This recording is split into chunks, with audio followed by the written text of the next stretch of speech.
Welcome to Sermons for Snowbirds, Parshat Tissa, the year 5774, 2014. I'd like to talk to you about the insecurity of security. We're all familiar with the primary story that's told in Parshat Tissa, the sin of the golden calf. Moses goes up to the mountain to receive the luchot, to receive the tablets. There is a discrepancy in how one should count the 40 days that he's going away for. The Jews expect him home a day earlier than he's supposed to be. And that very final day, where Moshe is coming back the next day, the Jews begin to panic. They build a golden calf. And of course, we generally look at the golden calf as a manifestation of insecurity. Insecurity is part of the human makeup for time immemorial. Nowadays, psychologists can actually measure it with an inventory, the security-insecurity inventory that was created by Dr. Abraham Maslow. And one would assume that the Jews in the desert are insecure because they have a weak personality, because they are former slaves, the children of former slaves, and they have a slave mentality, as many like to depict it as. And I agree that certainly the Jews in the desert have a slave mentality, but that doesn't preclude their insecurity as having a different source.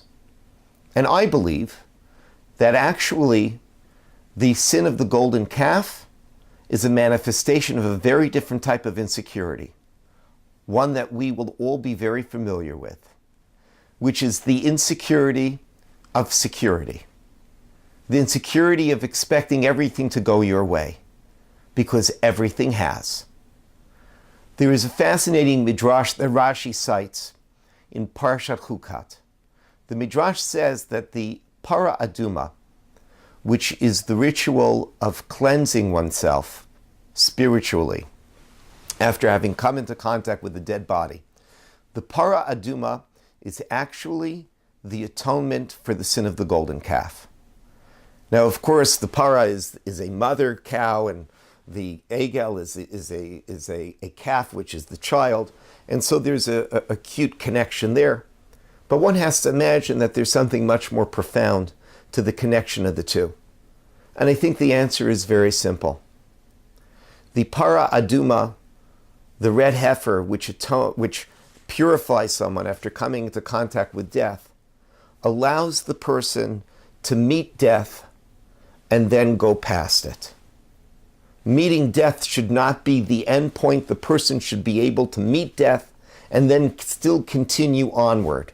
And that is what the ritual of the para aduma is directed at, to allow the person to come out of that moment in which they are absorbed in a world of death and return to a world of life. Now, the para aduma allows us to go past something that makes us feel vulnerable, because it allows us to understand that death is really a part of life.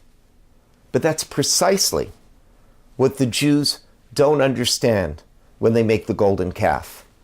There's a fascinating comment by their Brabanel. You know, when the Torah describes the words of the Jews on that fateful day, they're waiting for Moses to come, he doesn't come, and all of a sudden they panic. So what do they say? They say, Kizeh Moshe ish lo yadanu meha yalo. Moses, this man, we don't know what happened to him. And Abravanel points out that it means that the Jews believe that not only is Moses missing, that Moses is actually dead. That as a human being, he's vulnerable to death. And so the Jews say, well, he's a human, he can die. We need to do something better than a human. We need an upgrade. We need a God. And this is precisely the point. The Jews had experienced success after success. They have had every miracle possible, both in Egypt and then afterwards, whenever they have a complaint, God takes care of them. Then all of a sudden, Moses disappears. So what do the Jews say? They say, well, maybe we need to do better than a human being. We can't accept human vulnerabilities. That's not possible. They have had so much success that when they see that Moses is vulnerable, they say, forget about Moses. You know, for me, it's always troubled me how they couldn't go send out a search party for Moses and say, let's wait for a day or two, see what happens with him. But the reason why is because they are so insecure. And what is the cause of that insecurity? That they expect everything to go 1, 2, 3. And if Moses is just a human being, well, then we don't need him anymore. We need a computer. We need a God. We need something that's better than a human being. And that's the lesson of the paraduma. You have to accept as part of life the possibility of vulnerability. You can't go and meet death and then be overwhelmed by it. But the Jews are overwhelmed by death. They actually want to push it aside and replace it and go beyond death by bringing a God into the equation. And this is a lesson that we really need for the 21st century. We have to understand the lesson of the paraduma. Death is a part of life. We cannot be overwhelmed by it. We need to accept it. The Jews in the desert have to understand that sometimes, even when everything goes your way, there will be moments of insecurity. There will even be moments of defeat. Rabbi Joseph Ber Soloveitchik makes the point that modern man has mastered victory, but has not mastered defeat.